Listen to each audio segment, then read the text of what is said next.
मजहब नहीं सिखाता आपस में बैर रखना, हिंदी है हम बताने हिंदुस्तान हमारा। नमस्कार, मैं सौरभ गोस्वामी आप लोगों के बीच ललितपुर से।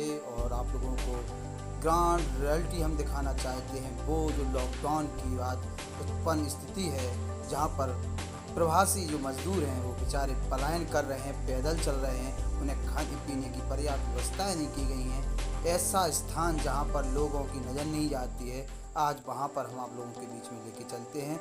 ये ललितपुर का टोल प्लाजा है, जहां पर बसें, ट्रक, वाहनों के टोल भरे जाते हैं। वहां पर आज लोग खाना पीने की व्यवस्था करके लोगों की मदद कर रहे हैं। और इसमें ख़ास तौर से वो युवा जो अधिकांश अपने ही कामों में व्यस्त रहते हैं, लेकिन मानवता हर किसी के अंदर होती है, मानवता का परिचय देते नजर आए युवा वर्ग के लोग। खास तौर से वो लोग जो ग्रामीण अंचलों में रहते हैं, वो लोग टीवी चैनलों की खबरें देखकर, लोगों के द्वारा सोशल मीडिया पर जो खबरें डाली जा रही उनको देखकर घर से बाहर निकले हैं और अपनों की मदद कर रहे हैं। आप सामने देख सकते हैं कि कितने लोग पीछे हमारे साइड मदद कर रहे हैं। जो आवश्यक सामग्री है उसको एकत्र करके, उनको इकट्ठा करके लोगों के लिए दे रहे हैं। जब यहाँ पर बसें खड़ी हो जाती हैं तो उन्हें फिर वो देते हैं और बड़े ही श्रद्धा भाव के साथ लोगों की मदद कर रहे हैं। कहा जाता है नर सेवा नारायण सेवा, तो ये नर सेवा और नारायण सेवा ही है जो हम और आप सामने देख रहे हैं।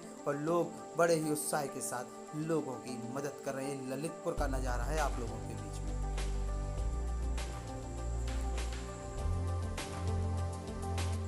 तो आपको बताते चलें कि कई दिनों से लोगों का पैदल चलना आरंभ है। सड़कों पर बहुत भीड़ है।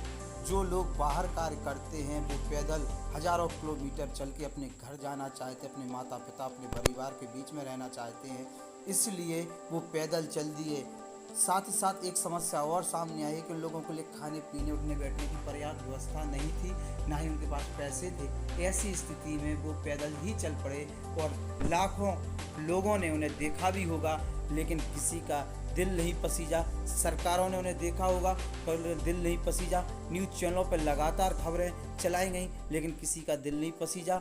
फिर क्या था, अपनों के लिए अपने ही खुलकर सामने आ गए और शाहिद खान और उनकी टीम कई दिनों से लगातार लोगों की मदद कर रही है, उनके खाने पीने की व्यवस्था कर रही है। और यह नज़ारा अकेला ललितपुर का नहीं है। ललितपुर से आप उत्तर प्रदेश में जहाँ तक जाएंगे वहाँ पर जगह जगह पर इस प्रकार की आपको लोग मदद करते हुए नजर आएंगे। नर सेवा नारायण सेवा का नारा तमाम लोग देते हैं। कई लोग कहते हैं कि नर सेवा ही नारायण सेवा है, लेकिन असली सेवा जो है वो इस समय हम सबके सामने है। लोग भूख प्यास से तड़प रहे हैं और कई दिनों से पैदल चले थक गए हैं। अब जाके सरकार उन्हें बसों की व्यवस्था कर रही है और लोकल के जो लोग हैं वो भी मदद कर रहे हैं। ऐसी स्थिति में ट्रकों में, बसों में, लोडिंग गाड़ियों में लोग बैठकर जा रहे हैं और कुछ लोग अपने निजी वाहनों से जा रहे हैं, मोटरसाइकिल, साइकिलों से भी लोग जा रहे हैं। सरकार द्वारा खाने पीने की जो व्यवस्था की गई थी वो पर्याप्त नहीं है। ऐसी स्थिति में शाहिद खान जैसे लोग हजारों लोग इस प्रकार की मदद कर रहे हैं। खास तौर से ललितपुर में जिस प्रकार की मिसाल पेश की जाती है कौमी एकता की, उसमें शाहिद खान जैसे हजारों मुसलमान भाई सेवा में लगे हुए हैं और उनके साथ उनकी टीम लगी हुई है। और उसमें ना कोई जाति, ना कोई धर्म, एक ही धर्म, मानववाद, मानवता को बचाने के लिए, उनको भूख प्यास से बचाने के लिए अपना सर्वस्व देने में लगे हुए हैं लोग। और ऐसे ही लोगों की इस समय ज़रूरत है जो राजनीति से हटकर लोगों की मदद करने के लिए खड़े हो जाते हैं। शाहिद खान और उनकी टीम ने यह साबित कर दिया है कि उन जैसे लोग केवल समाज सेवा के लिए लगे हैं और समाज सेवा के समय में जब जब समाज को ज़रूरत पड़ेगी वो खुलकर सामने आएंगे। इस महामारी के समय में जहां पर लॉकडाउन की घोषणा है और लोग घर से बाहर नहीं निकल रहे हैं, ऐसी स्थिति में जो मजदूर हैं वो पैदल चल पड़े हैं घर के लिए और उनकी मदद करने के लिए अपने ही घर से बाहर निकले हैं। अपनी जान को जोखिम में रखकर लोगों की मदद कर रहे हैं, क्योंकि कोई भूख प्यास से ना दम तोड़ते, कहीं अपने आप में यह ना लगे कि हम सक्षम थे, हम उनकी मदद कर सकें। इसी उद्देश्य के साथ शाहिद खान जैसे लोग इस पावन महीने में लोगों की मदद कर रहे हैं। ऐसे समय में जहाँ पर लोग अधिकांश मदद करने के लिए कतराते हैं, लोगों की मदद नहीं करते हैं, वहीं शाहिद खान जैसे लोग मदद कर रहे हैं और दूसरों के लिए प्रेरणा स्रोत बनते हुए नजर आ रहे हैं और प्रेरणा दे रहे हैं कि मानवता की बात करने वाले मानवता का ध्यान रखिए, राजनीति को छोड़िए और घर से बाहर निकलिए, अपनों की मदद करिए, उनके लिए खाने पीने की व्यवस्था करिए।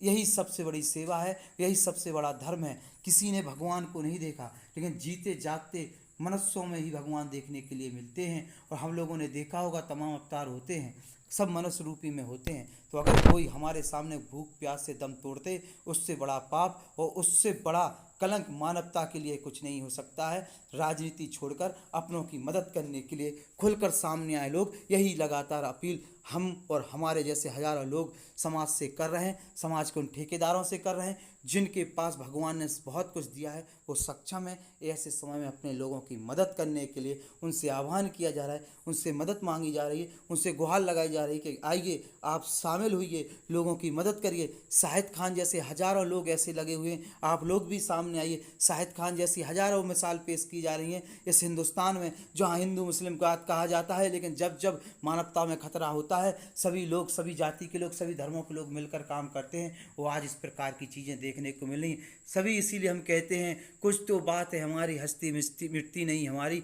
ऐसे ही हम लोग गाते हैं, सारे जहाँ से अच्छा हिंदू सितारा हमारा, हम बोले हैं इसकी ये गुलसिता हमारा। इसी नक्शे को हम लोग देखना चाहते हैं, इसी नज़ारे को हम लोग देखना चाहते हैं, इसी धर्म की भावना को हम देखना चाहते हैं, इसी मानवता की भावना को हम देखना चाहते हैं। इसीलिए कहते हैं हिंदू मुस्लिम छोड़िए, हिंदुस्तान की बात करिए, अपनों की बात करिए, मानवता की बात करिए, मानवता का ध्यान रखिए, लोगों को खाने पीने की व्यवस्था करिए। कोई भी व्यक्ति भूखा प्यासा ना मर जाए। जब तक हमारे अंदर दम है, हमारे अंदर सक्षमता है, तब तक हम लोगों की मदद करें, बच्चे बूढ़े सभी की मदद करें और उन्हें अपने घर तक पहुंचाएं। जय हिंद, जय भारत, सेफ रहें, सुरक्षित रहें और घर पर ही रहें, घर पर।